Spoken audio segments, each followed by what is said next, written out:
Here's a summary and explanation of the situation in which the Supplemental Nutrition Assistance Program, SNAP, will receive only half of its usual benefit for November 2025, under the Donald Trump administration. What's happening? The U.S. federal government is in a shutdown because Congress has not passed a new appropriations bill.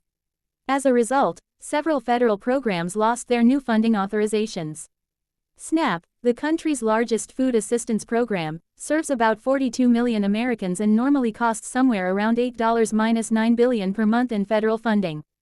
Because of the shutdown, the United States Department of Agriculture (USDA) warned that starting November 1 the program would lack the funds to pay benefits unless emergency reserves were used. Two federal courts in Rhode Island and Massachusetts ordered the administration to start issuing payments, finding that withholding benefits would violate obligations to recipients.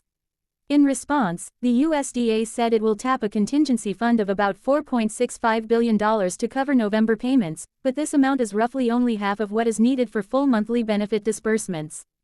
The USDA also said it will allocate about $450 million for state administration of SNAP and $150 million for aid in Puerto Rico and American Samoa, leaving the $4.65 billion for benefits. This means eligible households will receive roughly 50% of their usual benefit allotment for November, and importantly, no funds are available for new applicants in November, disaster assistance, or other emergencies. Why this matters? For the millions of households relying on SNAP to buy groceries and feed their families, cutting the benefit to half can have severe consequences. Grocery budgets are already tight for many. The reduction comes at a time of high food insecurity risks, especially as winter approaches and other cost pressures energy, housing mount. Delays. The USDA warned that even the partial payments could be delayed by weeks to months, because state systems must adjust to compute a different benefit amount and load it onto electronic benefit cards.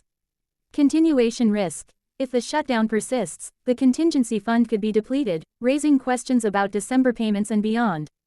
Key points of contention. The administration decided not to draw from another pool of funds, the so-called Section 32 Inches Child Nutrition Program funds, that some advocates argue could fill the gap and allow full payment. The USDA said legally those funds are separate and cannot be used for SNAP. Some state-level officials, e.g., in Maryland, responded by committing state funds to fill gaps, underscoring the burden shifting to states. Politically, critics say this is the administration choosing politics over hunger relief. Defenders say the funding is constrained by a shutdown and limited contingency reserves. What this means for November's SNAP recipients.